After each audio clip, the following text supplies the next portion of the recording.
Tapi kalau ini menjadi apa ya, sesuatu yang benar-benar dibangun oleh sendiri itu jurnalnya akan selalu mulai ya. Oke, halo teman-teman semua. Kita udah 200 orang lebih karena ini on time. 1 menit lagi ya. Sehari ini nggak setel video karena anak saya lagi keliling-keliling. Teman-teman semua apa kabar di sini? Maaf ya saya nggak bisa setel muka karena anak saya lagi keliling-keliling patroli. Baik ya semua ya. Baik. Jadi kemarin saya baru dari kantor polisi sesuai janji. Bukan janji sih, saya udah bilang Selasa dari kemarin bahwa Selasa saya akan ke kantor polisi dan urusin semua undercutting. Kita udah laporin berjam-jam. Nah teman-teman, hari ini kita ada, saya mau ada pembaruan di AFC bahwa kadang kan kita Senin, Rabu, Jumat, dan Sabtu. Senin, Rabu, Sabtu sih umumnya. Itu pasti ada acara di AFC ya. Teman-teman tiap jam 3 sore pasti ada tuh. Senin, Rabu, Sabtu. Nah cuma saya mau ada juga member-member nggak dapat melulu soal AFC trainingnya biar nggak bosen. Jadi hari ini kita akan belajar dari salah satu pakar di sosial media, Pak Michael Tampi. Jadi dia founder AFC sendiri juga. Dia punya Parent Talk, punya Family Trip, punya bisnis-bisnis di Instagram yang cukup sukses lah. Nah dari sini mudah-mudahan kita bisa belajar atau dapetin ilmu dari Pak Mike-nya langsung.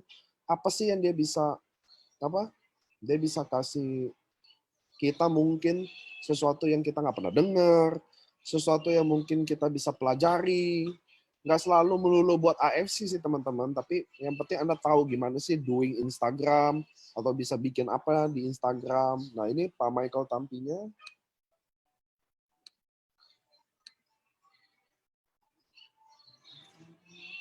Tunggu ya teman-teman ya. Nah ini Pak Mike. Halo Pak. Halo. Dah. Saya nggak bisa setel video. Saya lagi telanjang bulat keliling-keliling. Nah teman-teman ini ada Pak Mike langsung. Saya mau meeting ini selalu on time. Kenapa? Karena kalau online Anda nggak bisa alasan telat. Anda nggak bisa telat macet. Kalau bisa semuanya on time, ikuti acaranya, pasti seru deh ya. Next saya mau panggil tukang Feng Shui.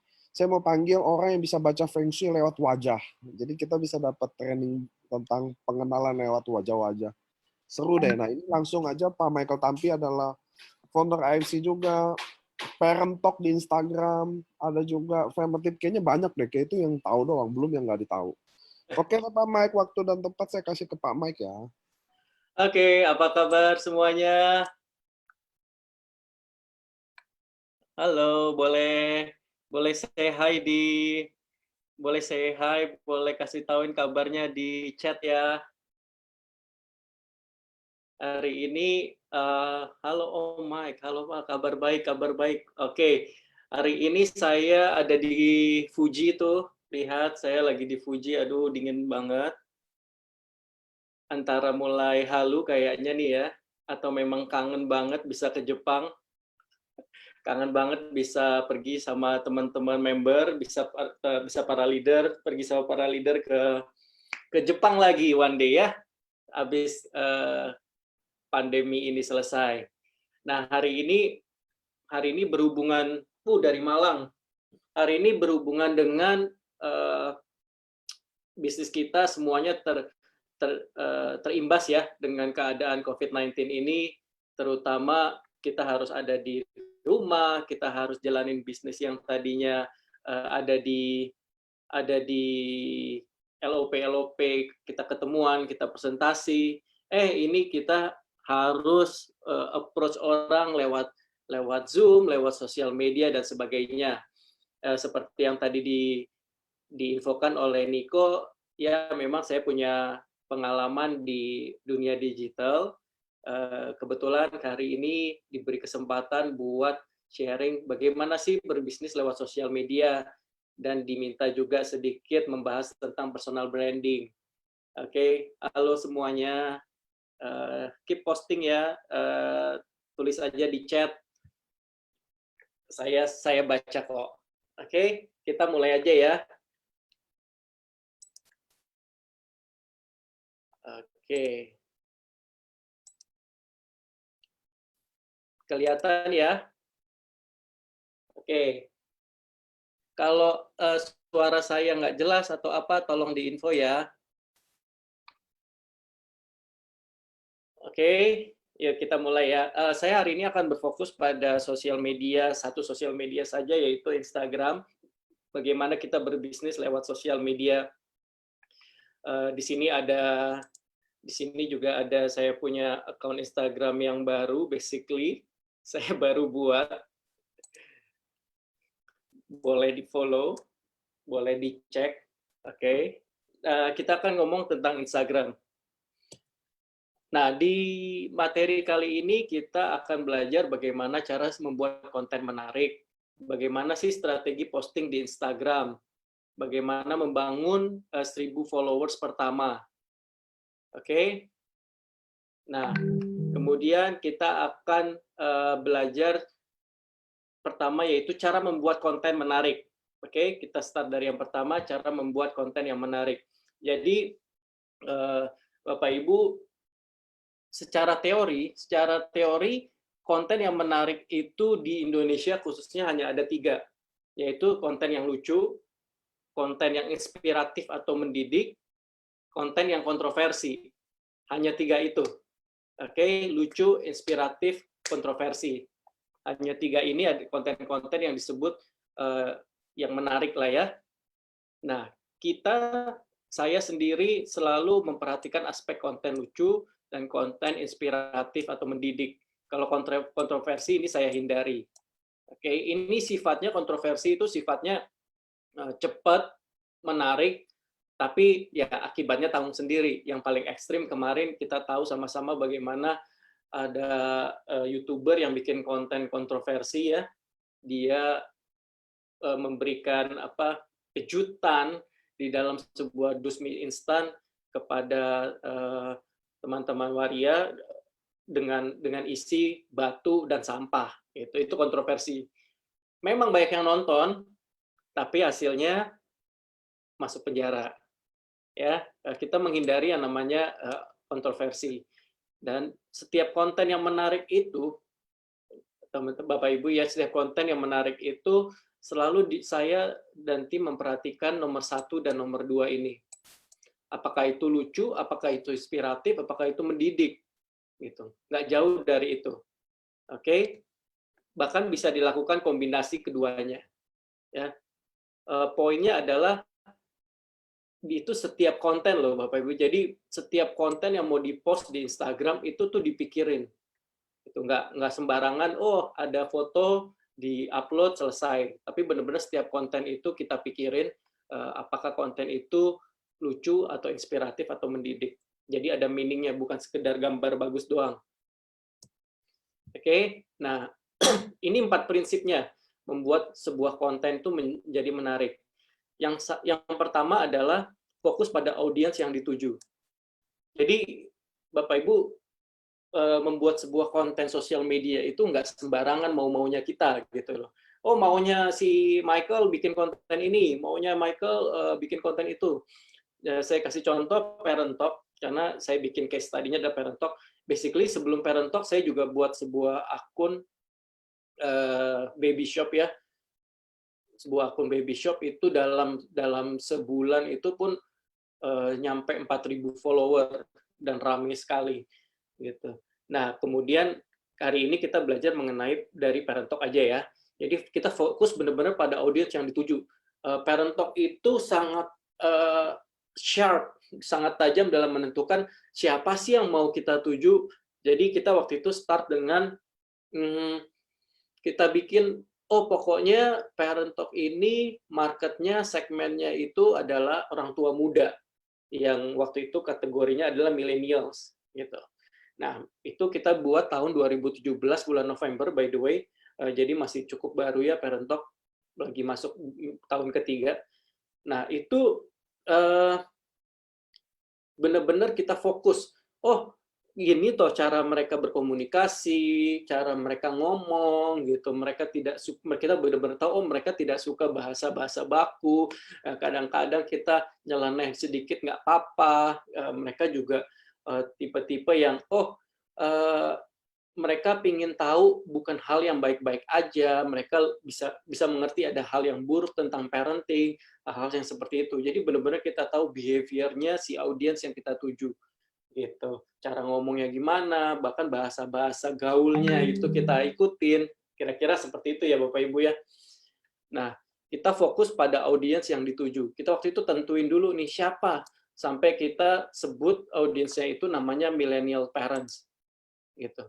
Kita sebut sebagai millennial parents. Nah, itu fokus yang kita tuju. Orang tua yang di kategori usia millennials. Kemudian, prinsip yang kedua adalah desain versus konten yang bernilai. Jadi gini, banyak yang kebingungan dengan Instagram dan merasa desainnya tuh harus bagus gitu. Desainnya tuh harus wah, pokoknya harus gue bukan desain grafis, gue nggak bisa bikin konten yang bagus, nggak bisa bikin desain yang bagus, sehingga kalau di Instagram jadinya jelek, seperti itu.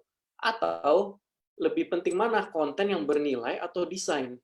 Contoh ya Bapak Ibu, ada nggak sih yang bilang kontennya Hotman Paris itu bagus desainnya? Saya rasa nggak ada ya. Saya rasa nggak ada satupun yang bilang desainnya dia bagus. Tapi kontennya dia itu bernilai, kontennya dia tuh lucu, orang jadi suka follow. Kontennya dia itu walaupun nyerempet ya itu yang disukain audiensnya. Kontennya dia itu kadang inspiratif juga kok gitu loh. Bagaimana dia ngebantu orang yang susah dan lain-lain, itu konten yang bernilai. Jadi buat saya lebih penting sebuah konten yang bernilai dibanding desain.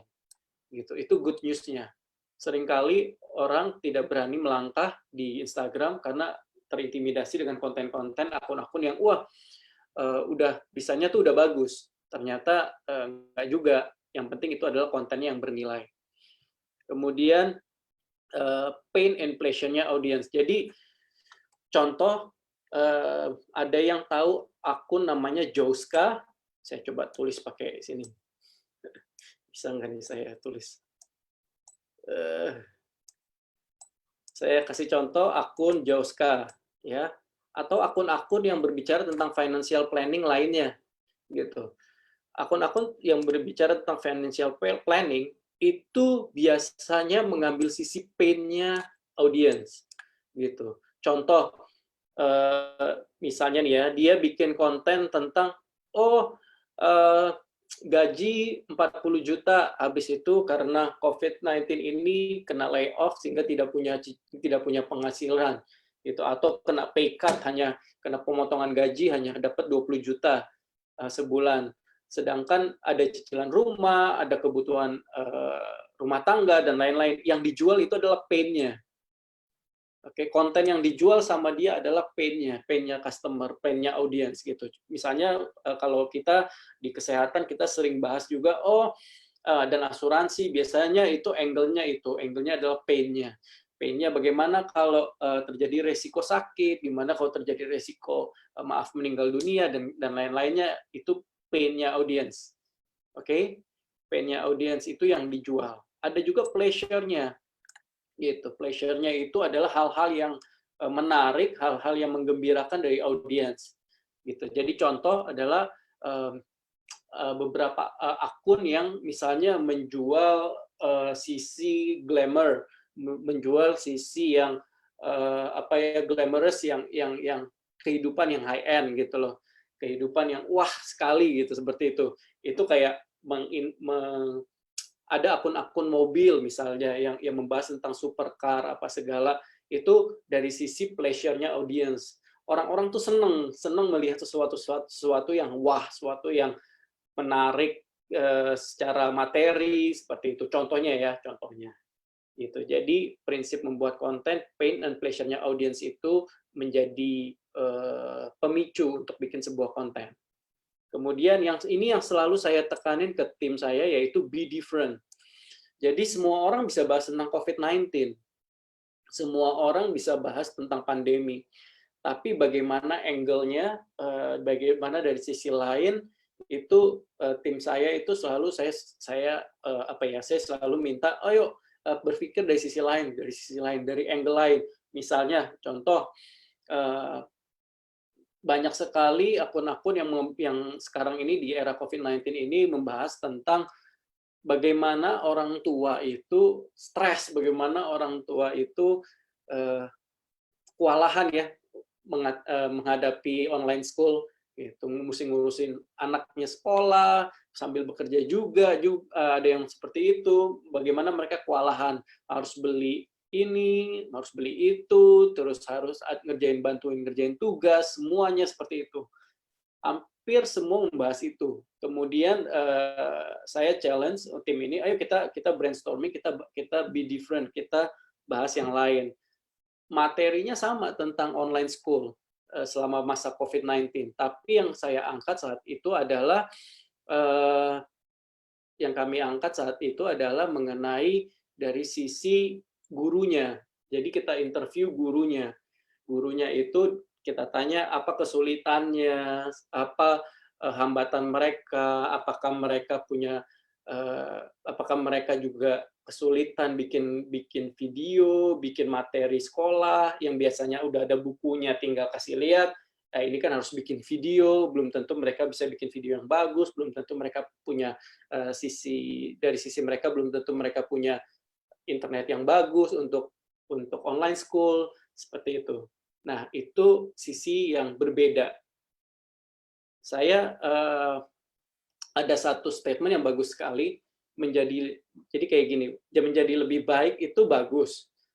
Oke, tapi menjadi berbeda itu jauh lebih baik, jauh mendapat intensi dari manusia. Jadi kalau kita selalu berbeda dari angle-nya daripada yang lain, padahal materinya sama, itu akan lebih menarik buat orang, karena dia udah terbiasa lihat, oh yang A bahasnya ini, yang B bahasa ini, C bahasa ini, D bahasa ini, mirip-mirip semua. Jadi begitu ada satu yang muncul agak berbeda, nah itu yang jadi juaranya kontennya. Oke, sekali lagi 4 prinsip ini jangan lupa, fokus pada audiens yang dituju, desain versus konten yang bernilai, mana yang lebih penting konten yang bernilai, pain dan pleasure-nya audiens diperhatikan, kemudian be different. Nah, perlu flow membuat konten. Jadi tidak banyak orang yang pokoknya gue mau hari ini posting, habis itu besok nggak usah, ya nantilah kalau ingat-ingat gitu ya. Atau ya pokoknya gue lagi ada ide, gue posting aja. Atau nih kantor lagi munculin ada desain baru, ya kita posting aja lah, gitu, seperti itu. Sampai captionnya juga di copy paste sama aja lah, seperti itu. Sebetulnya nggak bisa.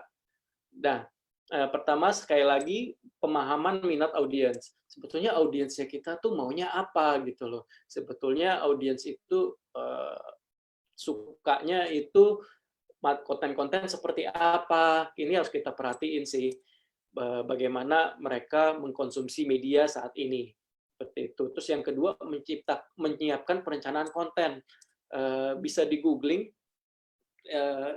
banyak sekali template, banyak sekali yang namanya content planner, gitu. Content planner itu kalau saya di Parent Talk setiap hari udah pasti harus posting setiap hari.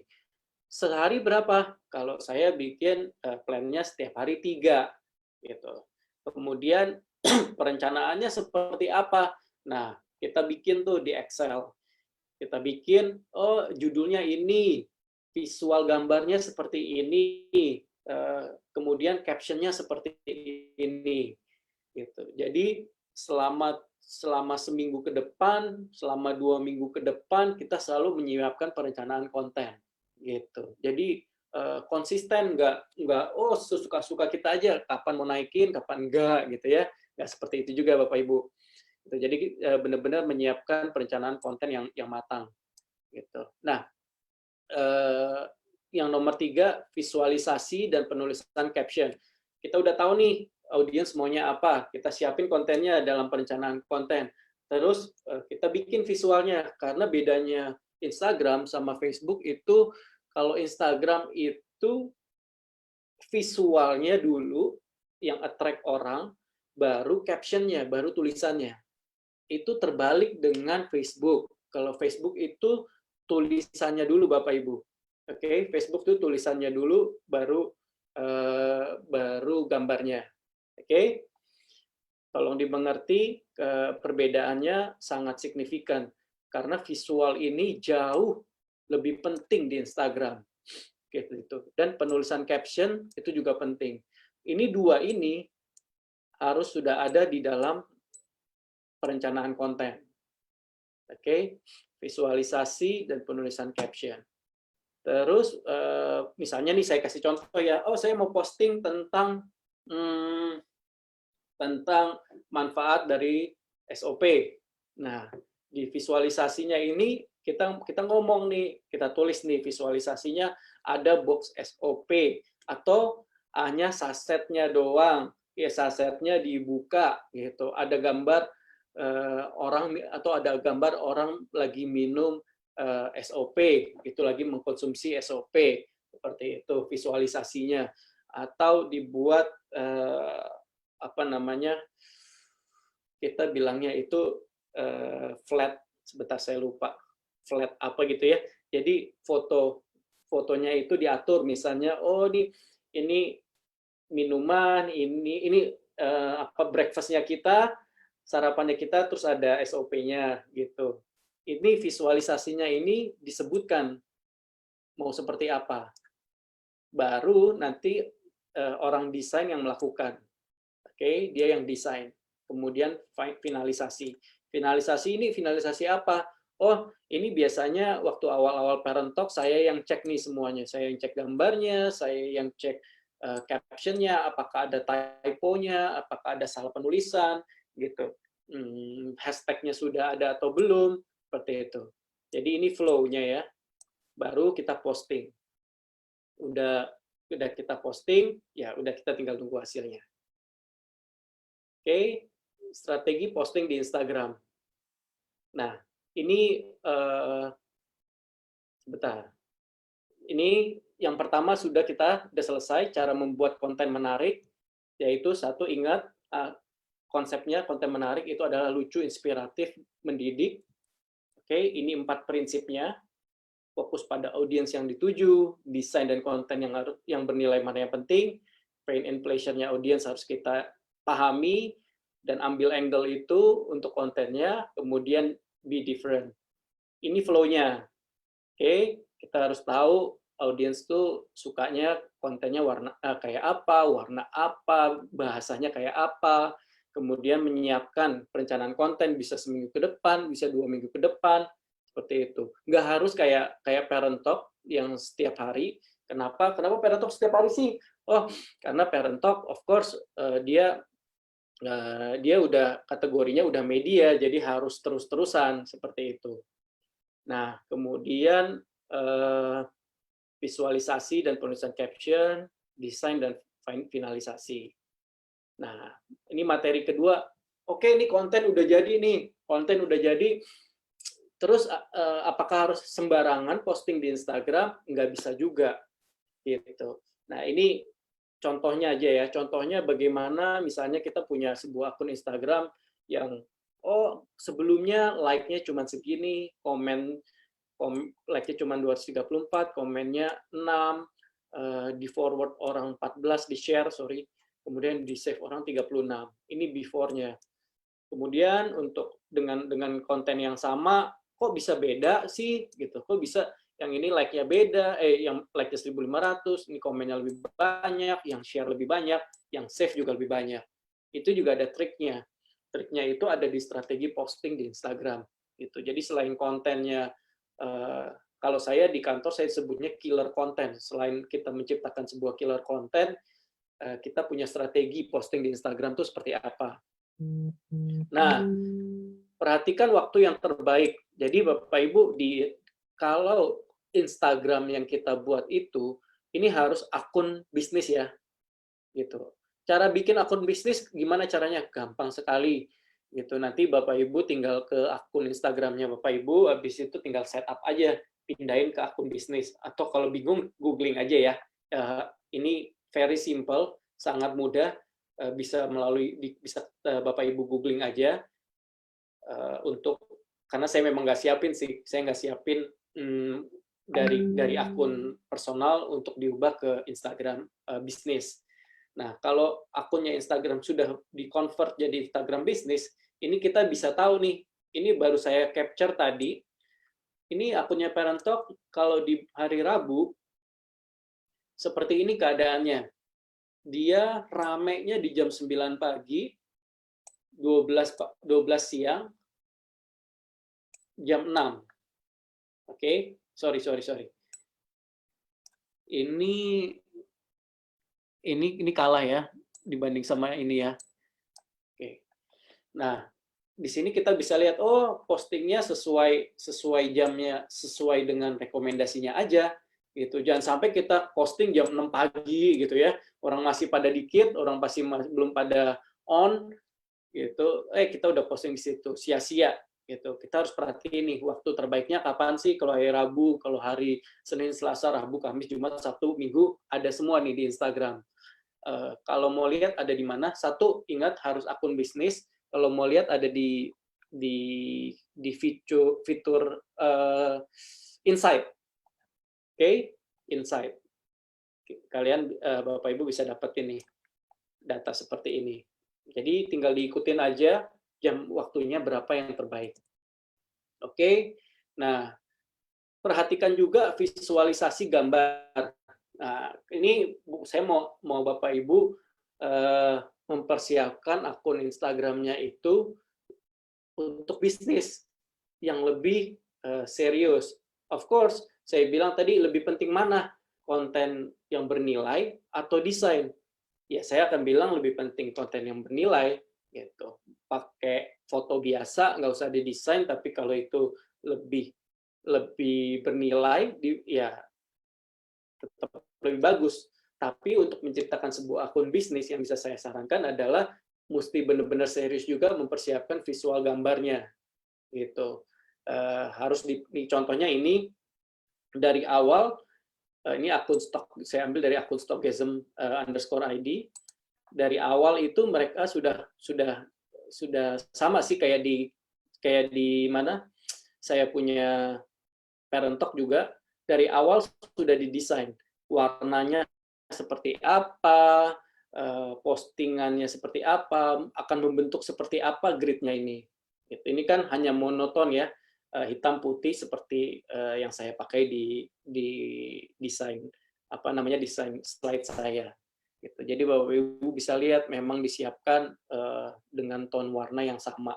Ini juga akan memudahkan orang desainnya sih. Oke, nah pastikan penulisan caption yang benar, manfaatkan hashtag dengan tepat. Saya mau kasih contoh nih. Kalau audiensnya Parent Talk, itu kita approach-nya tuh dengan bahasa sehari-hari gitu. Kita approach-nya tuh bukan bahasa kaku sebuah media. That's why kenapa sih caption-nya itu ini bukan caption yang benar, maksudnya harus berbahasa Indonesia yang baik dan benar ya. Tapi caption yang benar itu caption yang memang attach, yang memang dekat dengan si audiens kita gitu loh, nggak malah bikin gap, nggak kaku atau seperti itu kalau Parent Talk gitu. Nah, ini kalau dibaca, ini salah satu ini kebetulan yang saya kasih contoh adalah postingan yang saya buat. Ini bisa dilihat likes-nya banyak sekali. Kemudian ini caption-nya juga saya yang buat. Oke. Ini caption-nya saya yang buat. Perhatikan potongan-potongan kalimatnya. Oke.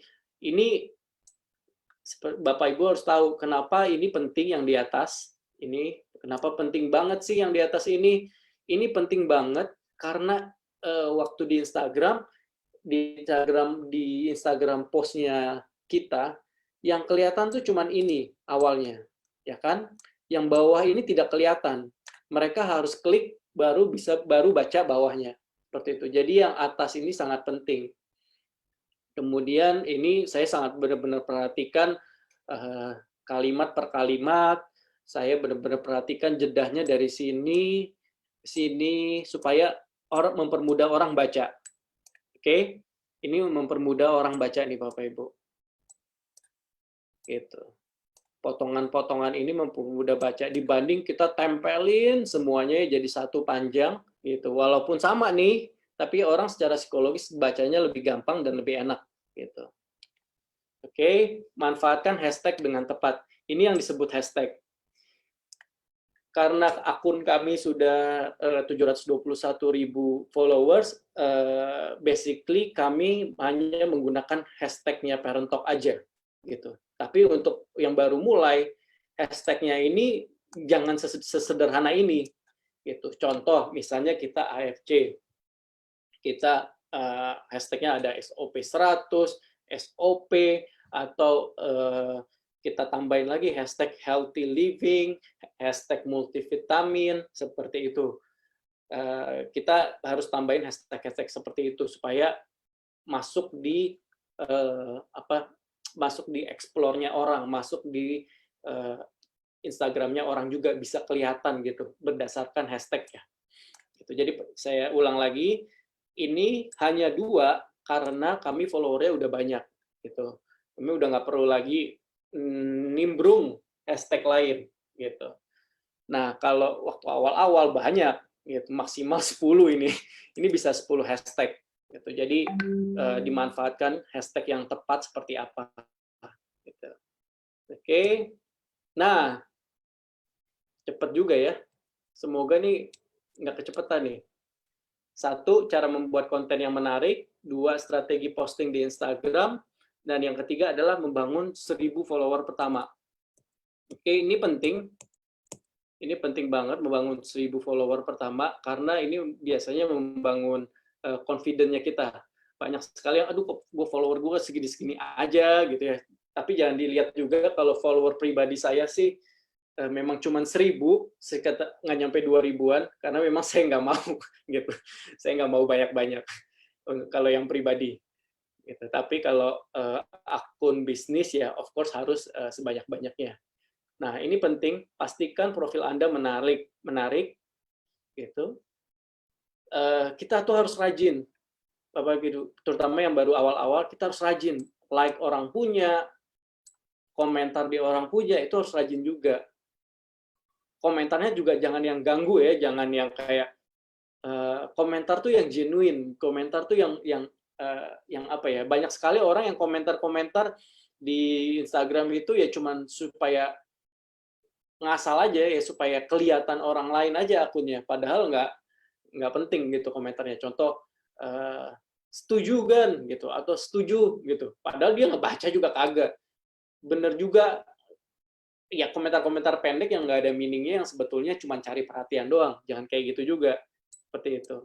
Nah, untuk like juga biasakan untuk like postingan orang juga, sehingga kita juga dinotis oleh orang itu. Oke. Nah, nomor 3 ini penting buat saya, berkolaborasi. Nah, Bapak Ibu, berkolaborasi ini salah satu kunci Parent Talk waktu itu cepat berkembang. Gitu. Seperti yang di Blast tadi, Parent Talk itu 1 bulan pertama itu 5.000. Habis itu saya punya target setiap hari itu harus 1.000 gitu. Setiap hari harus 1.000 followers minimal gitu. Nah, serius banget kita kerjainnya, ya akhirnya ya memang tercapai juga. Dia mencapai 100.000 tuh dalam waktu kurang dari 3 bulan. Salah satu kuncinya tuh berkolaborasi. Waktu tahun 2017 itu, 2017 akhir itu awal Instagram launch fitur live streaming, IG Live, Instagram Live. Waktu itu belum ada yang make. Kemudian Parent Talk termasuk pionir, termasuk yang pertama. Lumayan nyinyirin orang, karena apalah itu nggak mungkin berhasil lah, IG Live apalah, orang mah nggak nonton. Tapi kolaborasi pertama kita langsung dengan artis-artis. Gitu. Saya memberanikan diri untuk approach artis-artis, mencoba berkolaborasi dengan Instagram Live. gitu. Dengan cara apa saya approach waktu itu? Saya bikin gimana caranya Instagram Live-nya itu tidak merepotkan artis-artis tersebut. Jadi ya kita yang effort lah ke sana gitu. Waktu dulu belum ada Instagram Live bareng gitu, join Instagram belum ada. Jadi harus cuma ada satu. Nah, kita yang samperin, kita yang cari waktu senggang dia, di mobilnya dia. Saya ingat banget waktu itu kita Instagram Live sama Andin waktu dia baru punya anak, itu bahkan di parkiran mobil dia lagi mau apa namanya, dia lagi mau show, dia masih di mobil, dia kasih waktu kita di parkiran seperti itu. Nah, berkolaborasi ini penting. Nah, saran saya contohnya nih, Bapak Ibu punya akun Instagram gitu. Jangan, kalau kita punya member banyak nih, jangan sendiri-sendiri kita berjuangnya. Kalau bisa berkolaborasi. Kalau bisa join live bareng lah, join Instagram live bareng sambil ngobrol gitu loh.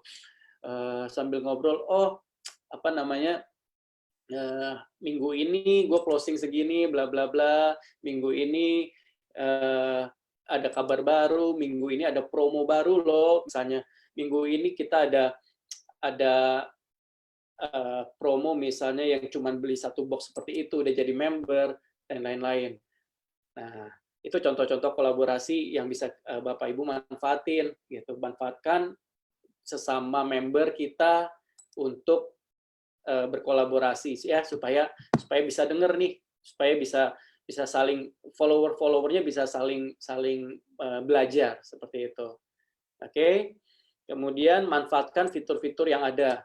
Ini penting Bapak Ibu manfaatkan fitur yang ada seperti yang saya bilang tadi, tolong dimanfaatkan, Instagram Live dimanfaatkan, Instagram Story juga dimanfaatkan, seperti itu. Jadi semua fitur yang ada dimanfaatkan. Apa namanya, IGTV untuk video yang lebih dari 1 menit juga bisa dimanfaatkan. Oke. Nah, ini contohnya bagaimana membangun 1.000 follower pertama kami. Profil ini penting banget, Bapak Ibu, ini sangat amat penting buat saya. Jadi menjelaskan Parent Talk itu apa, gitu. Ini link ke kita punya website, lokasinya di mana. Ini menjadikan kami lebih dipercaya lah, seperti itu. Oke. Oh, saat ini udah 727.000 follower, not bad, dalam waktu 2 tahun. Udah 727.000 follower, saya pikir 721, ternyata 727. Ini penting. Nah, kalau akun bisnis itu di bawahnya tuh ada ini Bapak Ibu. 1, 2, 3. Oke. Selalu ada ini di akunnya kita. Kemudian ini apa sih? Ini highlight Bapak Ibu. Ini highlight. Jadi konten-konten yang orang bisa lihat tanpa harus explore gitu. Konten-konten yang kalau di Insta Stories kan cuma ada 1 kali 24 jam ya, Bapak Ibu, kalau di Insta Stories. Nah, kalau di sini kalau kita pindahin ke highlight ini akan selalu ada di sini. Jadi di sini kita audiens kita bisa lihat, kalau mau lihat videonya Parent Talk kayak apa sih, kalau mau lihat apa namanya tentang parenting, ini kita punya nama program aja sih. Kalau mau lihat Q&A-nya seperti apa, nah kalau ini berbayar, oke, ini brand, oke, ini British Council bayar sama kita, sampai ada di sini tuh dia bayar sama kita, oke. Nah ini Bapak Ibu juga bisa lihat bagaimana feed kita memang didesain dengan tone desain yang sama, warnanya seperti ini. Oke. Kemudian ini yang saya sebut tadi berkolaborasi seperti apa, dengan siapa, ini ya untuk dia ini seorang pengusaha iya, seorang expert di brand iya, Hernanda Putra dan Ya, ini kita rajin nih bikin kayak gini nih, Instagram Live. Terus kita kasih nama programnya namanya Power Couple. Seperti itu. Oke. Ini juga bisa dilihat contohnya bagaimana saya membuat konten-konten yang lucu. Seperti itu. Bisa dilihat nih yang tadi yang ini saya buat kebetulan 24.000 lebih likes, kemudian yang komen Bapak Ibu bisa lihat 4.550 komen. Kemudian ini yang tadi saya bilang, kenapa kalimat pertama itu penting banget, karena yang muncul di atas tuh cuman ini. Oke, yang audiens kita lihat. Dia perlu klik more untuk lengkapnya. Jadi penting banget pertamanya itu seperti apa. Oke. Nah, ini juga penting, kalau Bapak Ibu lihat di sini, kita harus berkolaborasi, like dan komentar. Nah, tapi jangan lupa juga kita harus ngajak audiensnya berinteraksi. Ajaknya gimana? Nah, nih contohnya. Ini coba kalau dari bapak-bapak di sini ada nggak sih tips buat santai seharian di rumah gitu. Ini adalah nada ajakan kan? Ini adalah kalimat ajakan. Kalimat ajakan untuk sharing di komen. Oke. Kemudian di sini juga ajakan lagi. Coba tolong Bu Ibu colek suaminya dong gitu. Atau ngobrol-ngobrol kita yuk. Nah, ini mengajak. Jadi kita mengajak mereka untuk berinteraksi. Oke. Mengajak audiensnya berinteraksi.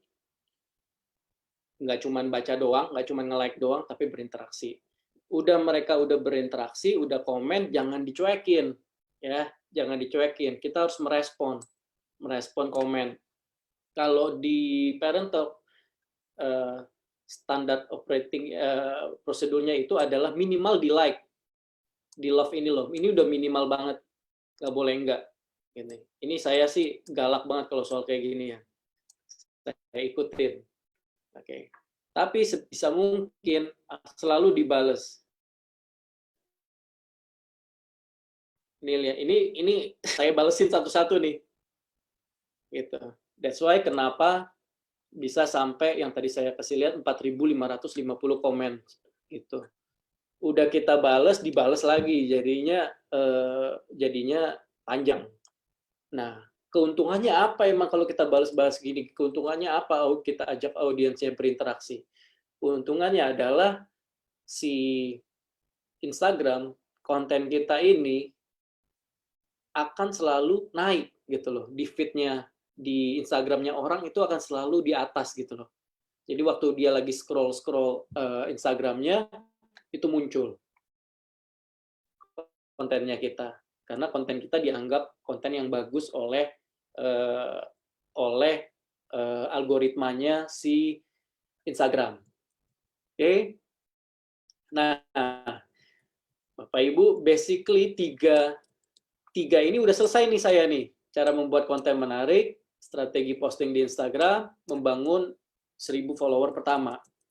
Saya kasih bonus. Oke, bonus. Salah satu kesalahan kita adalah kita sering banget memperlakukan audiens kita itu ya sebagai penikmat aja, orang yang melihat aja gitu loh. Kita berikan kita berikan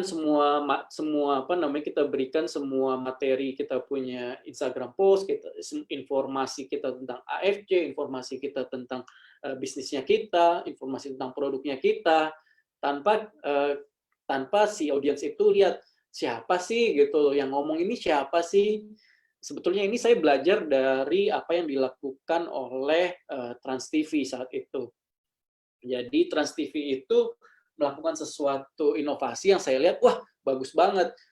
Mereka bukan hanya, kalau Bapak Ibu ingat, mereka tuh stasiun TV pertama yang mengekspos kru acaranya. Jadi ya mereka itu ditampilin di TV siapa kameramennya, siapa floor directornya, itu ditampilin gitu. Nah, orang suka. Nah, saya mencoba itu. Saya melihat, oh, rasanya audiens itu juga suka kalau tahu siapa sih di balik akun itu. Nah, Parent Talk itu sendiri, akhirnya saya sebelum Parent Talk launching, saya menarik satu orang sebagai partner, dan dia yang kami buat sebagai the face of the company, kita bilangnya, sosok dari Parent Talk seperti itu. Nah, kenapa? Karena audiens kita tuh ingin mengenal dan berinteraksi, Bapak Ibu. Jadi bukan cuman oh pingin lihat kontennya doang, enggak. Mereka pada dasarnya pingin tahu, pingin kenal. Lebih lagi semakin terlihat sosok manusianya, itu semakin bagus Instagramnya. Gitu. Oke, ini contohnya, ini Nucha yang tadi di depan itu. Ini juga konten yang disponsorin oleh My Baby, jadi ini berbayar. Ini kita satu konten video ini ya cukup mahal, saya nggak bisa buka di sini. Gitu. Mulai dari ide, produksi sampai ini sampai di post, ini semuanya oleh kita. Tadi Bapak Ibu lihat ada Nucha Bahri di depan. Nah, itu sosoknya. Dia yang jadi sosoknya, profilnya yang akhirnya jadi idolanya audiensnya kita. Gitu. Jadi ibu, jadi dia sama suaminya jadi sosok keluarga yang diidolakan. Gitu. Oke. Nah, penting juga untuk mengikuti tren. Bapak Ibu tolong perhatikan, ini penting banget video ini, saya akan kasih lihat videonya di sini ya. Bagaimana sekarang tren sekarang ya. Tren sekarang itu disebut microblogging. Microblogging. Ini Bapak Ibu lihat kontennya ada banyak, 1, 2, 3 ya, tinggal harus di swipe seperti itu. Oke, Bapak Ibu lihat ini akun yang tadi saya kasih contoh, Joska_ID. Followernya lebih dikit daripada Parent Talk, tapi likes-nya bisa sampai 28.000 kayak gini ya. Komennya bisa sampai 2.557. Kebetulan nih teman saya juga, Bapak Ibu bisa lihat seperti apa sih konsep microblogging ini yang lagi ngetren. Oke, ini yang dijual paint-nya nih. Nah, orang suka nih sekarang. Ditutup dengan ayo diskusi dulu. Diajak berinteraksi. Orang suka nih sekarang konten-konten yang digeser. Ini disebut microblogging. Makin ke sini, makin trennya lagi beginilah Instagram itu. Oke, ingat profil kita sebagai manusianya itu harus diperhatikan. Muncul sekali-sekali lah, muncul sebagai orang yang pelaku bisnisnya, itu penting. Oke. Kemudian ini juga penting, gunakan aplikasi-aplikasi pendukung. Buat saya yang sangat-sangat applicable, yang sangat-sangat mudah Bapak Ibu langsung pakai, ini tuh Canva. Canva ini apa? Canva ini adalah aplikasi, bisa di handphone, bisa di desktop. Canva ini aplikasi untuk Bapak Ibu gunakan untuk mendesain. Gitu. Di Canva ini Bapak Ibu nggak udah susah-susah, aduh, gimana sih ukuran Instastory itu berapa sih, ukuran Instagram post itu berapa sih. Di Canva tuh udah ada template-nya. Ukurannya Instagram post berapa, ukurannya Instagram story berapa. Bapak Ibu tinggal ambil template-nya, terus bikin kontennya di situ. Jadi, oke, ini yang menurut saya sangat amat bermanfaat, Canva. Dan ini for free. Kalau mau lebih advance ya harus bayar Canva ini. Tapi untuk yang free edition juga sebetulnya udah cukup. Ya. Kemudian Iconosquare. Iconosquare ini untuk bisnis yang udah lebih serius kayak Parent Talk. Ini saya sangat menggunakan ini.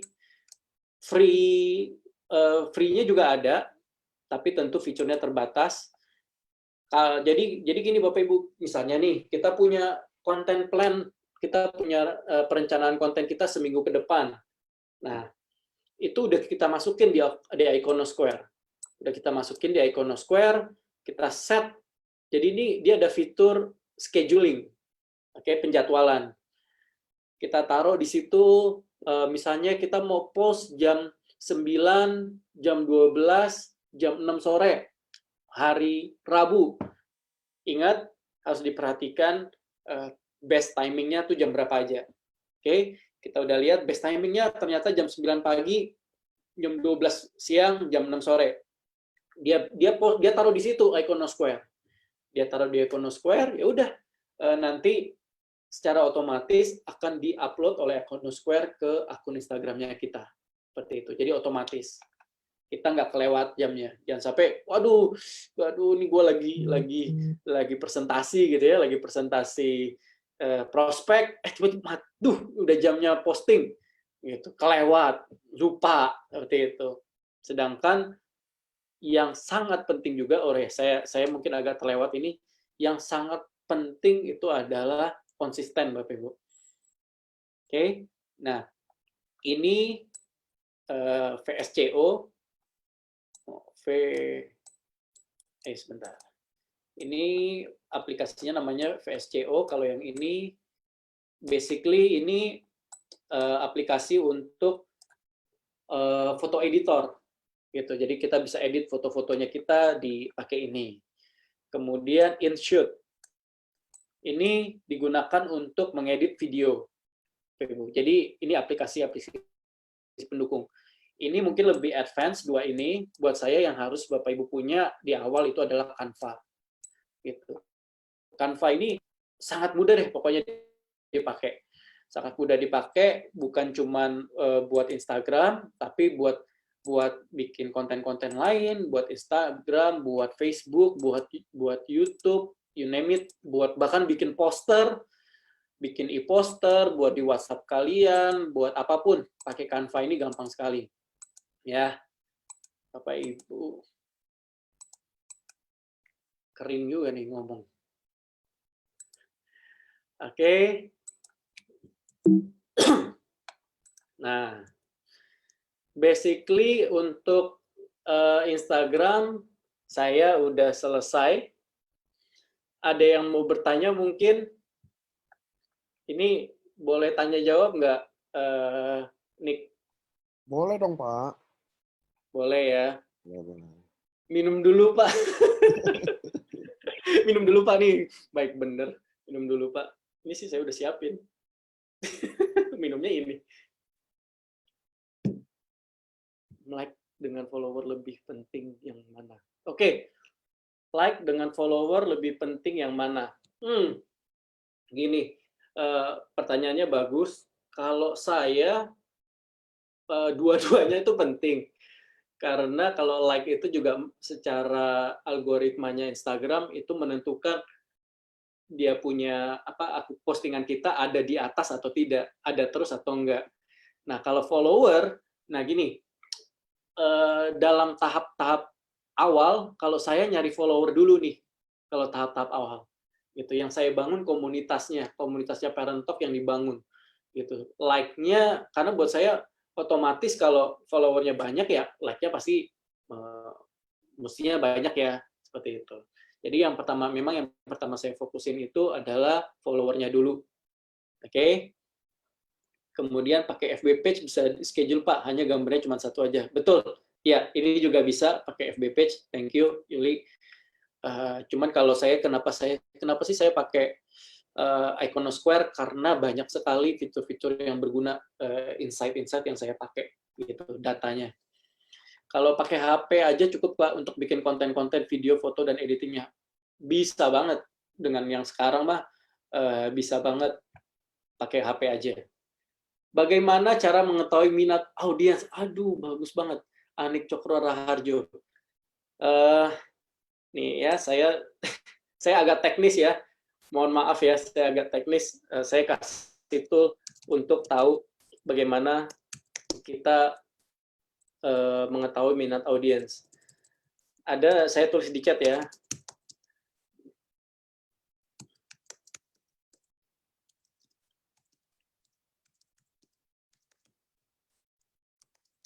Bentar ya.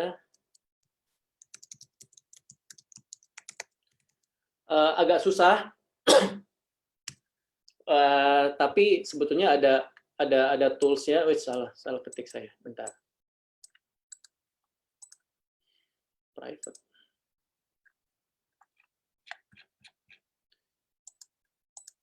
Sebetulnya kalau di dunia digital ada tools-nya namanya Google Sprint.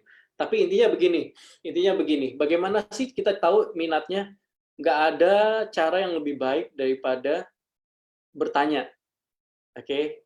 Jadi kalau kita di digital ada namanya Google Sprint, basically itu pada dasarnya itu adalah kita bukan mengumpulkan ya, tapi kita bertanya satu persatu kepada target market kita. Jadi misalnya yang tadi saya udah bilang, Parent Talk itu millennial parents targetnya, umur sekian, dia itu masih muda, punya anak maksimal 1, kemudian kita definisi dulu nih kayak apa audiens yang kita tuju.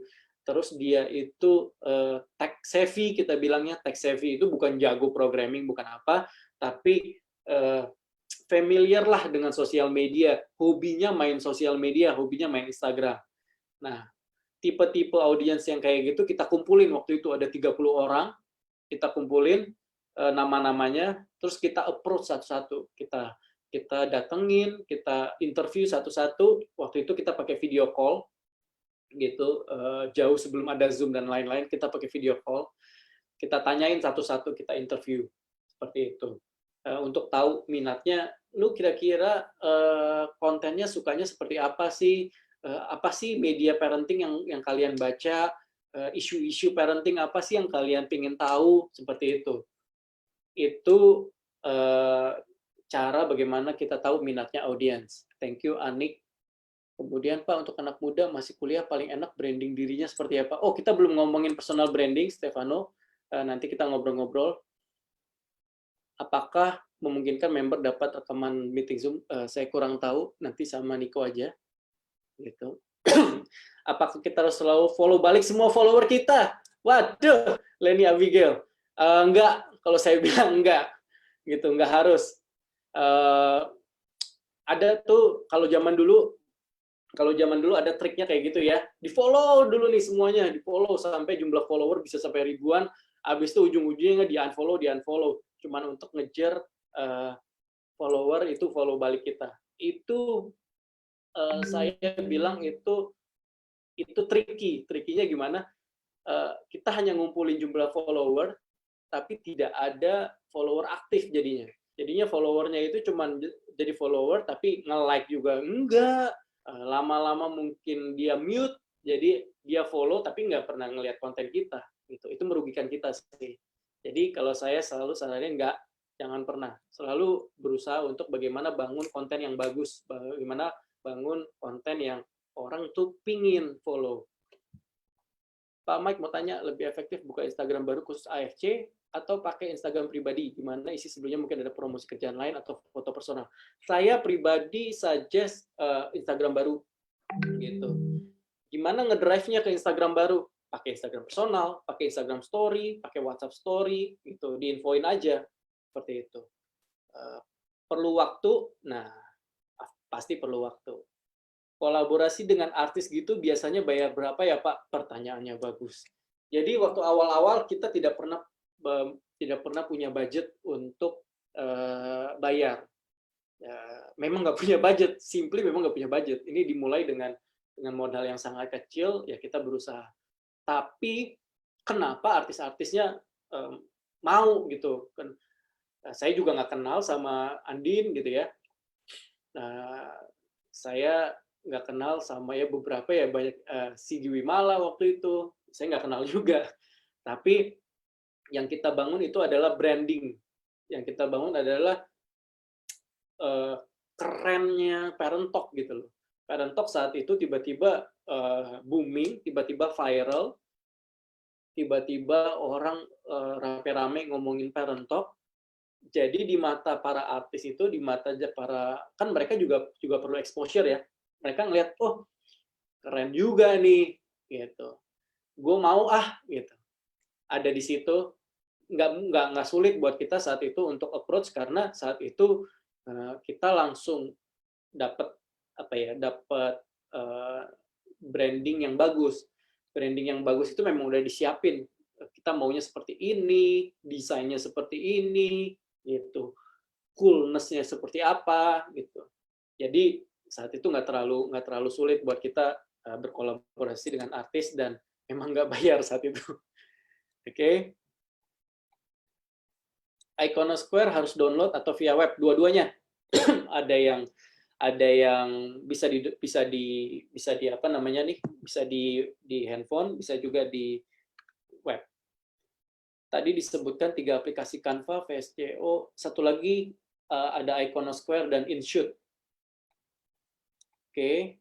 Pak, Instagram Ads dan Paid itu efektif nggak sih untuk meningkatkan engagement customer? Wah, bagus nih. Ada saran mungkin tentang penggunaan Insta Ads dan Paid Promote. Tadinya jujur aja saya mau masukin materi itu juga di sini, cuman kayaknya cukup apa ya? Saya nggak bilang advance, itu mungkin intermediate kali ya. Jadi kenapa saya nggak masukin dulu? Tapi kalau ditanya Insta Ads dan Paid Promote itu efektif nggak sih? Tergantung dong. Tergantung kita punya itu kan namanya targeted ads. Jadi tergantung targetnya. Kita kan yang assign tuh waktu kita mau promote satu postingan, kita kan yang assign, kita yang bikin. Oh, targetnya tuh umur berapa, lokasi di mana. Saya kasih contoh ya. Waktu itu yang lain nih, bukan Parent Talk. Waktu itu kami lagi ada event Art Jakarta. Oke, di event Art Jakarta itu kita promosiin postingannya. Kita promosiin. Tapi targetnya itu adalah all, semuanya umur 16 sampai 65, location all Indonesia gitu. Nggak bisa kayak gitu. Benar-benar harus spesifik. Semakin spesifik tujuannya, bahkan kan ada behavior-nya tuh. Kalau kita milih apa namanya paid promote itu ada behavior-nya. Dia suka apa hobinya, dia suka baca apa. Jadi contohnya nih, oh interest-nya apa, minatnya apa. Contohnya kalau Parent Talk, saya udah pasti pilih umur yang millennials, yaitu 25 sampai 35, seperti itu marketnya, target ads-nya. Kemudian saya cari juga yang interest-nya, oh dia baca tentang parenting, dia interest-nya dengan brand-brand kayak Pigeon, brand-brand baby lah, seperti itu contohnya. Nah, itu yang saya masukin di targeted ads-nya. Kalau itu baru deh efektif. Kalau enggak sih percuma gitu, buang-buang duit doang. Oke, Pak Mike, untuk di Canva yang buat upload di Insta, apa nih? Apa ya? KPKS. Saya nggak tahu nih. Di sini membuat audiens bisnis kita, saya oke. Bagaimana membuat audiens itu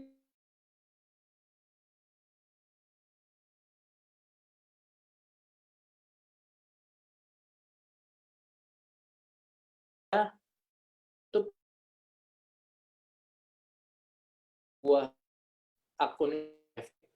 Jadi yang paling didatengin sama follow tentang AFC, dan saat itu baru saya believe bahwa kalian pasti akan bisa dengan follower-follower itu bisa dimanfaatin. Contoh, bisa di DM-in, gitu. Atau misalnya bisa diajak untuk, misalnya kalian sendiri buka Zoom khusus follower doang, plus bisa kayak gitu. Dengan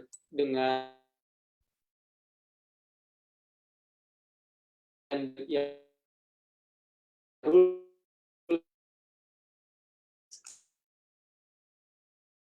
akan kita bisa tanya di caption misalnya atau di Insta Stories, kita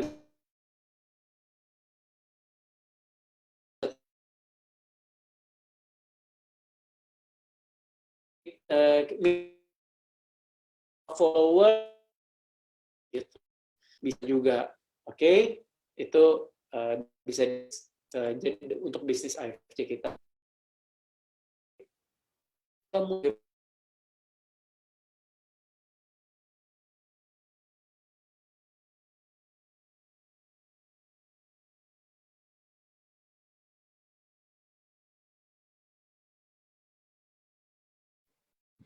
Well, Pak Mike putus.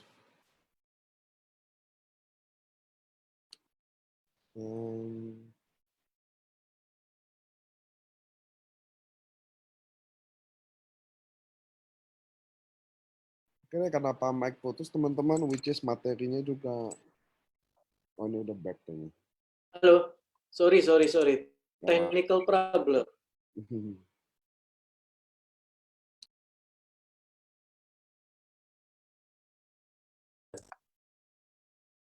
Udah.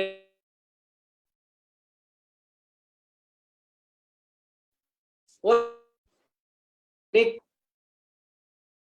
Cek. Yes, Halo. yes. Putus banget sih, Pak. Sangat putus-putus. Oke. Siaran ulangnya ada di AFC Live Science.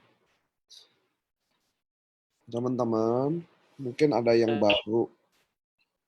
Untuk siaran ulang, ada di Facebooknya AFC Live Science. Gimana dapat link Facebooknya? Anda lihat tuh di layar ada tulisan live on Facebook. Jadi Anda ke sana. Nah, ini Pak Mike udah connecting lagi. Ini lucu juga nih. Halo, udah ya? Udah, Pak. Ya, gawat. Chatnya hilang semua. Pertanyaannya hilang semua deh. Pak Michael, coba dicek baterai suaranya. Baterai suara saya yang putus-putus ya. Oke, mungkin saya lanjutin ini dulu kali ya. Lanjutin materi berikutnya dulu kali ya. Yep. Gimana?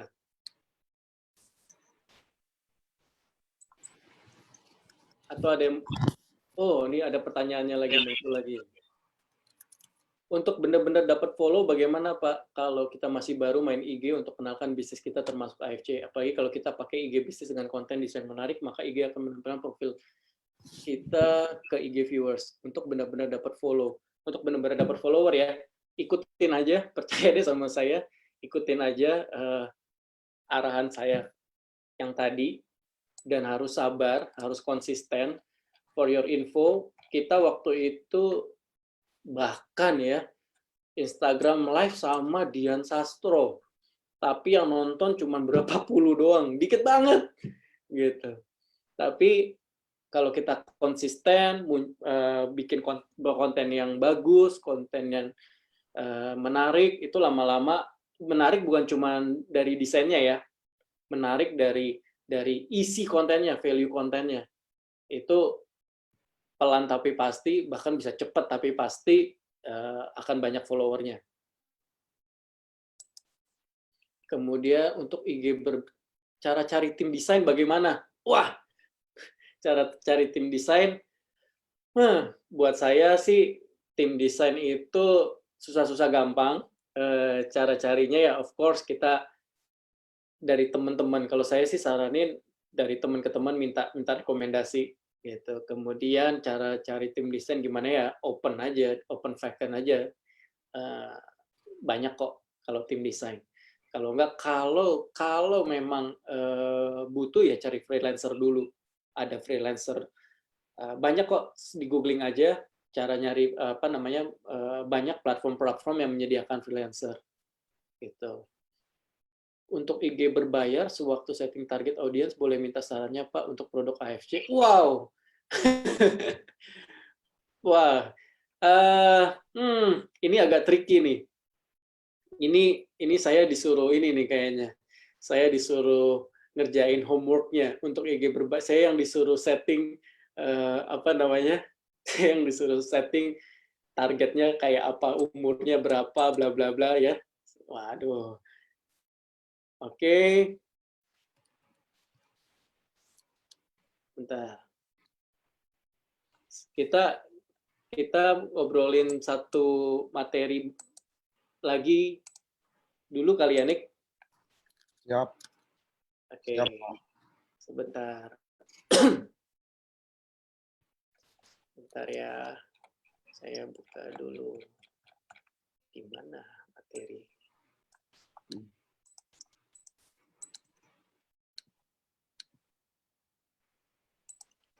Oke, karena hari ini tugas saya dari Niko ada 2.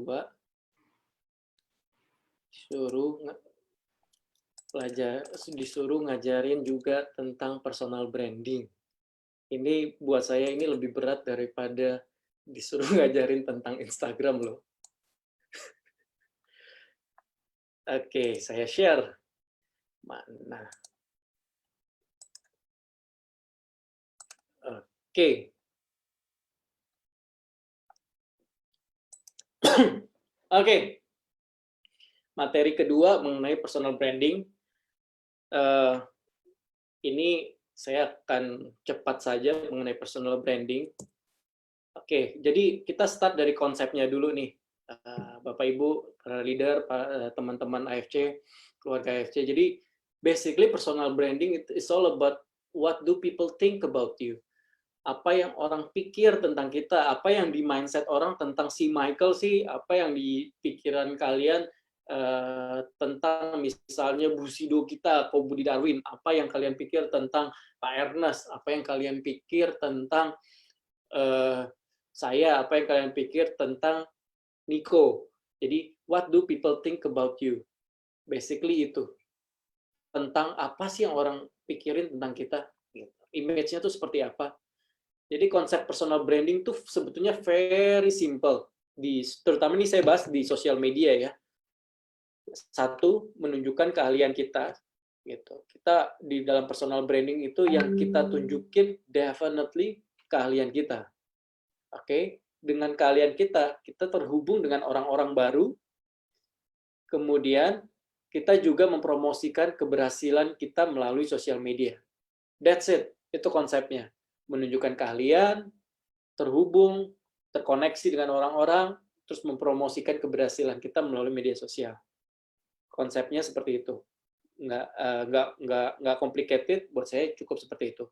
Tujuannya buat apa? Kenapa sih harus ada personal branding? Kenapa sih harus kita harus belajar mengenai personal branding? Yang paling penting adalah satu, membangun kepercayaan, terus mengenalkan kita pada dunia baru, dan membantu mendapatkan sales ataupun peluang baru. Nah, itu tujuan personal branding. Nggak mungkin kan ya personal branding hanya untuk banyak-banyakin follower. Kayaknya nggak gitu. Oke, tujuannya harus jelas. Yaitu yang pertama, paling penting, keywordnya adalah kepercayaan. Gitu. Melalui sosial media kita bangun personal branding yang orang lihat, oh, gue percaya sama nih orang. Gitu. Ini bener nih yang dia omongin.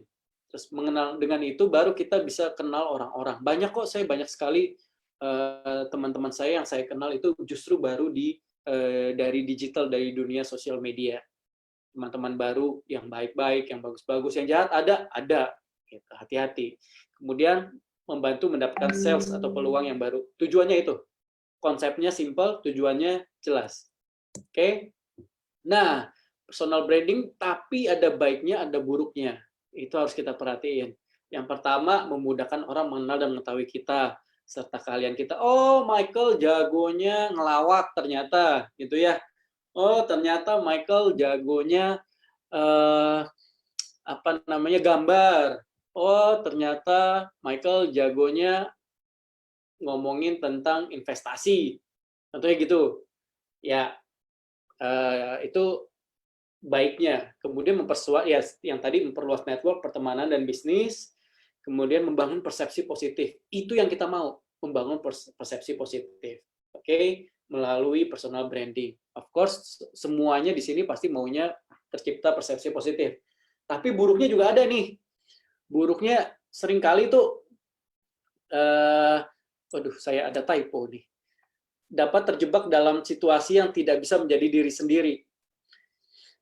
Seringkali yang terjadi gini, udah terlalu sering menciptakan profil, menciptakan citra yang berlebihan, akhirnya terjebak, nggak bisa jadi diri sendiri, gitu. Nggak bisa, ya kalau saya sih terus terang saya bukan tipe orang yang memaksakan ya personal branding saya harus bagaimana. Saya masih sering eh, posting hal yang konyol-konyol, hal yang lucu-lucu, yang saya sendiri seperti apa, gitu ya. Saya juga eh, ya tidak tidak ragu juga, misalnya saya, oh ini lagi pusing juga, saya mau posting kalau saya pusing ya suka-suka saya juga gitu ya. Nah itu kalau itu saya, jadi saya nggak mau terjebak dalam kesempurnaan, saya nggak mau terjebak dalam nomor 2 tuntutan untuk selalu tampak sempurna di hadapan publik, gitu. Itu capek. Seringkali itu orang jadi capek gara-gara itu, karena harus bagus terus di depan publik. Kemudian sometimes kadang-kadang kita dipandang oversell oleh orang-orang. Yang bagus-bagus terus, yang bagus-bagus terus, lama-lama nggak semua orang suka juga. Ada pasti kita nggak bisa nyenengin semua orang. Pasti ada orang yang ngelihat itu, ah lebay. Seperti itulah ya. Jadi personal branding tetap baik, tapi jangan lupa ada sisi negatifnya juga. Oke. Ini golden rules dari personal branding. Saya selalu suggest buat Bapak Ibu untuk menjadi genuine, menjadi tulus, menjadi apa adanya gitu. Menjadi diri kita sendiri. Oke. Kemudian nggak terlalu memang kecenderungan kita itu selalu menunjukkan hal-hal yang baik-baiknya doang. Seperti itu. Tapi jangan sampai berlebihan lah ya. Yang genuine aja, yang ikhlas, yang tulus aja. Kemudian konsisten. Untuk membangun sebuah branding, misalnya, saya ini seorang leader yang baik, seorang leader yang hebat di dunia multi level marketing. Ya, kita harus konsisten. Konsisten apa? Konsisten untuk menginformasikan bahwa postingan kita nih ya, konsisten kita ikut LOP, konsisten kita ngebina downline kita, konsisten melakukan Zoom meeting sama downline kita. Itu lama-lama akan kelihatan, oh iya memang benar dia, kok ya ini leader yang satu ini beda ya gitu. Leader yang satu ini benar-benar ngebangun network-nya, jagain network-nya gitu loh, benar-benar konsisten. Dari konsistensi postingan itu orang akan menilai, oh iya memang dia leader yang bagus, gue ikut sama dia. Kemudian be balance. Ini yang saya bilang, buat saya it's okay kita tuh sekali-sekali nggak perfect gitu loh. It's okay kalau misalnya kita ngomong, oh yes, keadaan kali ini tuh challenging ya, gitu. It's okay, tapi ngajak juga bagaimana yuk kita sama-sama, contohnya kayak gitu. It's okay untuk tidak selalu perfect di hadapan publik, itu penting. Karena kalau enggak, believe me, saya banyak sekali punya kasus yang akhirnya stres sendiri, akhirnya depresi karena selalu pingin kelihatan fabulous, harus kelihatan perfect, harus selalu kelihatan hebat di sosial media. Oke. Yang keempat, be kind. Jadi sebisa mungkin kita itu ya, walaupun saya orangnya belak-belakan juga, tapi saya tuh saya selalu berusaha untuk menciptakan atmosfer yang baik gitu loh, merespon orang tuh dengan baik. Baiknya juga baik yang asal baik sama tulus tuh kelihatan sih Bapak Ibu. Itu kelihatan sekali. Kemudian create positive impact. Jadi sebisa mungkin memang konten-konten kita punya impact yang positif, punya kalau saya bilang kita menunjukkan pemikiran-pemikiran yang positif. Kita contohnya saat kayak gini, gitu. Kita nggak harus selalu ngomongin produk, kita nggak harus selalu ngomongin bisnis, kita juga nunjukin kalau misalnya atau mengajak kalau ini saatnya kita untuk stay at home, itu berusaha untuk mengikuti aturan pemerintah, meredam penyebaran COVID-19 seperti itu adalah ajakan-ajakan yang bawa positive impact. Atau kita raise fund untuk sumbangan atau apapun gitu. Sebisa mungkin kita membangun positive impact. Nah, yang nomor 6 ini buat saya salah satu yang terpenting. Paling penting bahkan menurut saya. Kalau Bapak Ibu banyak dengar ini talk the walk. Saya balik karena ini penting. Banyak sekali mereka di sosial media yang ngomongnya jago, oke, ngomongnya bagus gitu. Tapi basically dia nggak bisa ngerjainnya, gitu. Basically kehidupannya itu nggak seperti itu. Nah itu banyak juga. Gitu. Jadi berhati-hati, banyak itu buat saya itu nggak genuine. Orang-orang yang berbicara, tapi sebetulnya di belakangnya itu ya dia nggak sesuai gitu, nggak punya integritas apa yang dia lakukan dengan yang dia omongin. Be careful karena one day itu akan terbuka itu kalau di sosial media.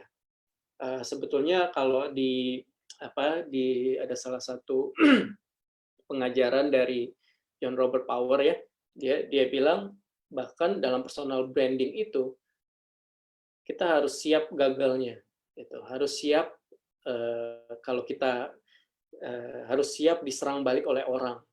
Itu bisa terjadi kalau kita memang apa yang kita omongin, apa yang kita bangun brandingnya, personal branding itu ternyata sebetulnya bukan yang kita lakukan. Gitu. Nah ini penting banget, talk the walk. Jadi apapun yang kalian omongin, apapun yang kita omongin, make sure itu sudah kalian lakukan. Oke. Ini personal branding. Saya mau kasih contoh. Jadi ini saya tutup dengan kayak gini. Intinya jangan pernah sekedar ikut-ikutan dan menjadi orang lain. Jangan pernah menjadi orang lain. Kemudian melakukan dengan niat yang benar dan tidak untuk menjadi terkenal. Gitu. Buat saya ini penting karena akan selalu pasti Bapak Ibu akan selalu terlihat personal branding yang terlalu dipaksakan itu kelihatan banget dengan tujuan pingin terkenal, dengan tujuan pingin diakui oleh orang itu kelihatan. Jadi buat saya niatnya jangan sampai ke sana. Niatnya personal branding itu benar-benar pure untuk bisnis kita tuh seperti apa. Oh, sebagai pelaku MLM yang baik di era sekarang, gua harus terlihat dipercaya. Oke. Personal branding dipercaya itu seperti apa? Oke, kita benar-benar yang kita ajarin di AFC kan berintegritas ya, kita nggak melakukan kecurangan dan lain-lain seperti itu. Kita bangun personal branding seperti itu di sosial media. Jangan pernah membangun personal branding hanya untuk terkenal sih. Itu yang harus kita perhatiin. Bangun personal branding kalian dengan menjadi diri sendiri. Seperti itu. Contoh, saya mau contohin aja Pak Ernest aja deh, jangan saya ya. Pak Ernest lebih cocok. Jadi saya tadi tuh nyari-nyari, lupa lagi nanya Niko fotonya. Jadi ada satu foto yang pengen saya angkat di sini sebetulnya, itu foto waktu trip Jepang pertama. Waktu itu si Pak Ernest lagi ngangkat barang gitu loh, jalan lagi ngangkat barang sama Niko di Panggul gitu ya. Nah, ada yang foto waktu itu. Itu mengingatkan saya pada postingannya Pak Gunarto gitu dari Bandung. Dia bilang salah satu hal yang menarik bergabung dengan AFC adalah ya foundernya itu tidak diskenariokan seperti maaf ya, tapi ini kan saya dari based on itu aja ya, Pak Gunarto punya postingan. Ya tidak kayaknya kayak diagung-agungkan banget seperti itu. Kemudian bahkan sampai ada ajudan yang harus pegangin barangnya gitu ya, nggak diikutin oleh ajudan. Profilnya beda aja gitu Pak Ernest katanya. Very humble, gitu, melayani, gitu, ngurusin member-membernya. Kalau ingat dulu di Jepang pertama kali dia beliin es krim buat kita pas lagi panas-panasnya, gitu ya. Itu sosok yang saya bilang tidak dibuat-buat, gitu. Sosok seorang Pak Ernest yang ya udah emang begitu aja. Jadi effortless, tidak perlu dibuat-buat, tidak perlu pencitraan. Wah, kayaknya Pak Ernest harus pakai jas terus, keren-kerenan gitu ya. Walaupun dia keren juga pakai jas ternyata ya. Habis itu harus jadi sosok yang wah, naik mobilnya harus supercar, nggak ada gitu ya.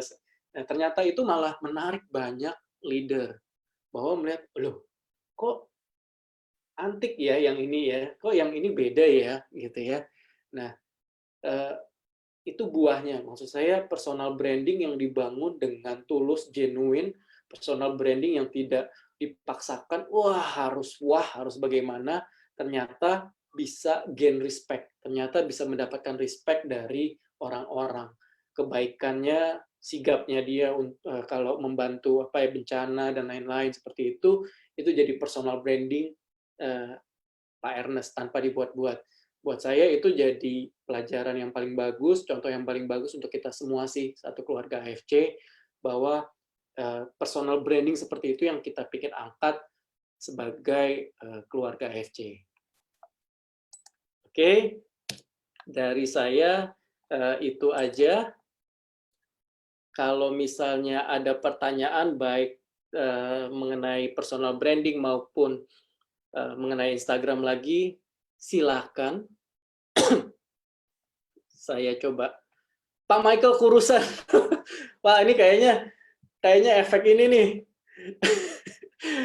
Pak, efek apa namanya? Efek kamera kok malah kurusan ya? IG bisnisnya Bapak apa? Aduh, maaf saya nggak punya IG bisnis nih, mohon maaf. Gitu. Oke.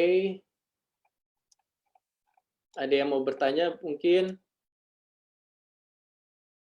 Bagaimana cara membangun personal branding untuk akun bisnis, di mana personal kan biasanya untuk akun pribadi atau influencer. Oke, seperti yang tadi saya bilang, saat ini kalau kita punya akun bisnis, saya kita ngomongin AFC, gitu. Itu justru audiens itu sebetulnya pingin banget ngelihat siapa di balik itu, gitu. Atau misalnya ya kayak Parent Talk aja, Parent Talk kan akun bisnis. Justru audiens tuh pingin banget lihat siapa sih di balik Parent Talk tuh siapa sih. Gitu. Jadi it's okay asal personal brandingnya yang ditunjukin itu sesuai dengan bisnisnya gitu loh. Jangan ngawur juga. Misalnya kita bisnisnya AFC gitu ya. AFC dunia MLM butuh image yang bagus, image yang dipercaya gitu ya. Tapi kerjaannya bikin postingannya orangnya itu pemilik akun itu kerjaannya bikin stand up comedy terus gitu kan nggak nyambung ya gitu ya. Jadi please disesuaikan. Muncul itu bagus di akun bisnis kalian supaya orang tahu, audiens tahu itu kalian tuh siapa.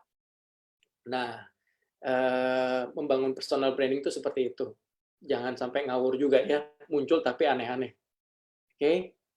Mau tanya Pak, kalau kita muncul di konten sebagai pemilik online shop, itu bisa dibuat kontennya seperti apa Pak? Maksudnya apa nih? Saya kurang ngerti.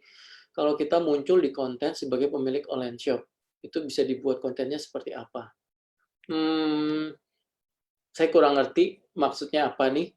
Maksudnya apakah kontennya pingin promosiin online shopnya seperti apa? Ya, of course yang konten-konten online shopnya yang apa yang dijual itu yang mesti ditampilin dan edukasinya. Oke. Joni, terima kasih atas ilmunya. Ini benar-benar belum pernah saya dengar. Waduh, lumayan. Oke. Selain InShot, aplikasi video editor apalagi ya? Yang free dong. Waduh, yang free. Contohnya, saya pakai Viva Video. Itu kalau di handphone. Halo Budi Hartanto. Kemudian branding video konten dengan foto konten. Mana? Bagus sekali nih. Branding video konten dengan foto konten mana yang lebih efektif ya Pak? Oke, ini pertanyaan bagus, saya nggak kepikiran.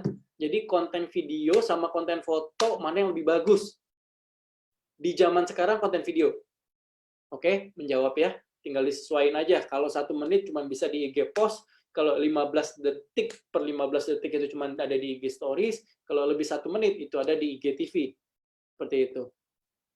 Bagus. Bagusan video konten, jujur aja. Kalau akun IG dan FB sudah terlanjur posting yang tidak ada hubungannya dengan bisnis, bagaimana cara mengubah konsep supaya akun kita tetap diminati semua kalangan?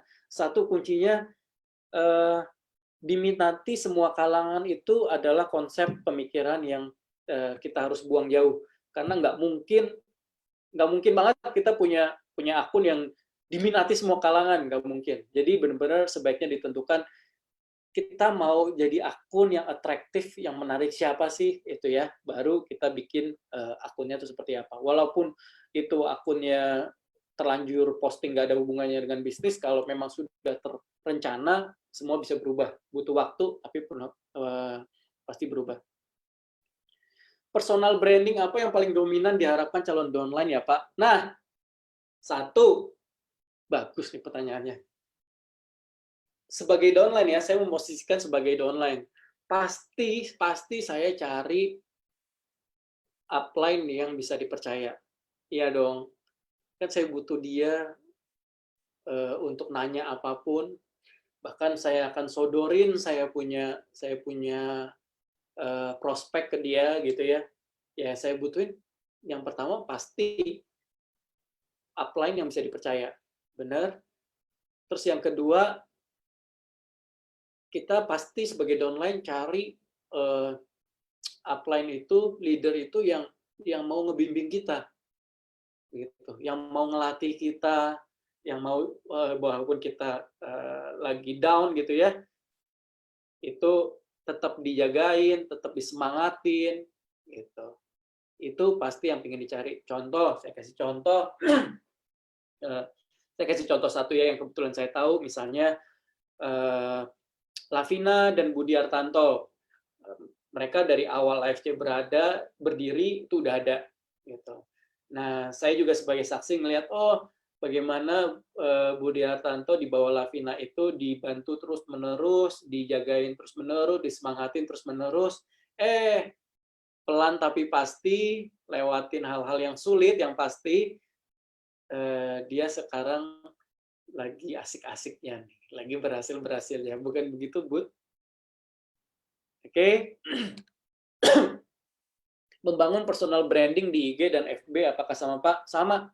Karena yang audiens yang kita mau cari itu sama, persepsi orang kepada kita. Ingat, personal branding itu kan tentang apa yang orang pikirin tentang kita, gitu. Ya sama aja. Seperti itu. Bagaimana mencegah follower masuk ke chat IG kita yang mempromosikan produknya? apa bagaimana cara mencegah follower masuk ke chat IG kita yang nggak bisa dicegah. Jadi harus di-delete manual seperti itu. Atau ada filter, oke? Ada fitur filter di Instagram itu, tapi keyword kita harus masukin keyword. Misalnya maaf ya. Misalnya banyak sekali spam soal pemutih kulit gitu. Kita bisa masukin tuh, ada filternya di Instagram, pemutih kulit gitu. Nah, semua komen-komen yang pakai tulisan seperti itu, pemutih kulit, itu nggak bakal, dia mau komen kayak gitu nggak bakal masuk di komen kita, udah di blok. Itu ada. Oke. Tapi kalau spesifik produk ya, kayak obat pelangsing ini bisa. Ada filternya kok. Oke. Saya coba di IG mau posting video cuma bisa. Ya. Oke, saya coba di IG mau posting video cuma bisa 1 menit, Pak. Gimana supaya paling tidak bisa 5 menit? Karena ada beberapa video testimoni yang durasinya lebih dari 5 menit. Ada 2 cara. Satu, cara yang nyebelin. Cara yang nyebelin adalah dipotong 1 menit, 1 menit. Di postnya di post berkali-kali atau di swipe seperti itu. Yang kedua, yang jelas-jelas bisa adalah menggunakan fitur IGTV. Oke, semuanya ada fitur IGTV. Sebentar, saya bukain deh fitur IGTV.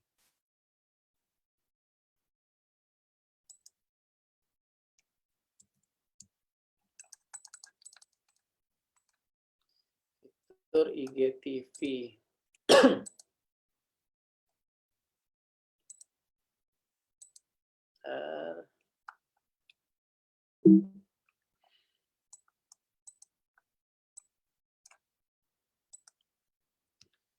Oke, nih ini ada fitur IGTV tuh di sini. Bentar ya. Ini ada fitur IGTV ya di sini IGTV-nya. Nah, dengan menggunakan fitur IGTV kita bisa apa namanya? Kita bisa masukin lebih dari 1 menit. Oke, taruh di IGTV. Kemudian apalagi pertanyaan? Pak Mike, apa aja yang nggak diperbolehkan? Oh, ini udah ada aturannya nih. Dalam hal posting tentang produk AFC, diupload dalam sosial media sosial ada. Nanti mungkin dari Nico dan teman-teman kali ya yang bisa share apa aja yang nggak diperbolehkan. Ya, of course, sebaiknya sesuai dengan product knowledge yang udah di-share, sesuai dengan brosur-brosur yang kita pakai, kemudian jangan pernah overclaim, gitu ya. Tidak boleh overclaim, tidak boleh kita menyebutkan atau apalagi menjelekkan produk-produk lain, nggak boleh gitu ya. Kita bangun AFC dengan nama baik dan integritas. Oke. Kemudian sore Pak, apa perlu buat Instagram baru khusus buat AFC? Iya, buat saya iya. Gitu. Lebih baik begitu. Saya izin live, oke, saya izin right. Oh, bercanda saya ya. Oke, nggak apa-apa buat teman-teman yang ada urusan, silakan. Kemudian, ya, berat setting filter. Oke, sepertinya pertanyaannya sudah habis, Nick. Oke, Pak. Udah 1,5 jam juga, nggak apa-apa. Ya. Hey, ada yang dari Sydney. Wow. Wow, ada yang dari Sydney. Halo, yang dari Sydney. Keren habis. Saya sampai Sydney baru kali ini saya Zoom ada yang sampai Australia segala. Kiki and Jenny, hai. Stay safe sana. Oke. Terima kasih. Terima kasih semuanya. Terima kasih para member, para leader yang keren-keren. Semoga bermanfaat. Kalau ada kritik, monggo dikritik ya. Tolong banget dikritik. Saya butuh banget masukannya, ilmunya perlu apa lagi ilmunya. Tolong bisa dikasih input ke kami itu supaya lebih baik lagi. Atau mau ada lanjutannya lagi, tinggal lapor ke Nico. Langsung beres. Saya sih siap aja. Oke, terima kasih. Pak, terima kasih ya semuanya. Nico. Oke Pak Mike, terima kasih udah isi acara kita semua. Teman-teman juga saya mau bilang, teman-teman juga terima kasih yang udah datang tadi full sampai 500. Padat, bagi lain kali. Anda lihat di layar Anda ada live on Facebook. Anda bisa klik directly itu linknya dan Anda langsung dioper ke sana. Jadi teman-teman bisa langsung ke sana juga ikuti program ini. By the way, ini ada siaran ulangnya di Facebook Live Science. Cari aja Live Science, kalau nggak di link ini aja Anda cari, itu ada siaran ulangnya, Anda bisa nonton semua. Terima kasih hari ini teman-teman, kita dapat ilmu baru yang pasti berguna banget. Anda bisa berguna buat di AFC atau aktivitas Anda yang lainnya. Kita AFC akan improve terus, jadi saya nanti mau coba nanti ada pakar Feng Shui yang bisa baca baca dari bentuk tubuh, something yang kayak gitu. Jadi yang nggak terlalu berhubungan sama AFC, tapi kita coba bikin activity, jadi orang nggak terlalu bosan ya. Oke teman-teman, kita mau bilang makasih dulu sama Pak Mike untuk hari ini yang udah kasih waktunya, ilmunya semua. Buat teman-teman juga yang udah datang di sini, saya yakin terima kasih Anda telah berpartisipasi dan ikut bagian dari upgrade diri, bahwa kita ikut belajar terus, apapun ada hal apa kita belajar. Oke teman-teman, acara ini saya tutup. Saya mau bilang terima kasih. See you di next Zoom. Kita hari Sabtu ada LOP. Tidak ada dokter, tapi adanya LOP karena Rabu ini kan kepake ini. Jadi kita Sabtu ini. Oke teman-teman. Selamat buka puasa yang daerah timur, daerah tengah juga. Kami dari IFC mau pamit. Saya pamit Niko, dan situ ada Pak Mike. Terima kasih, saya pamit. Pamit semua. Dadah. Bye.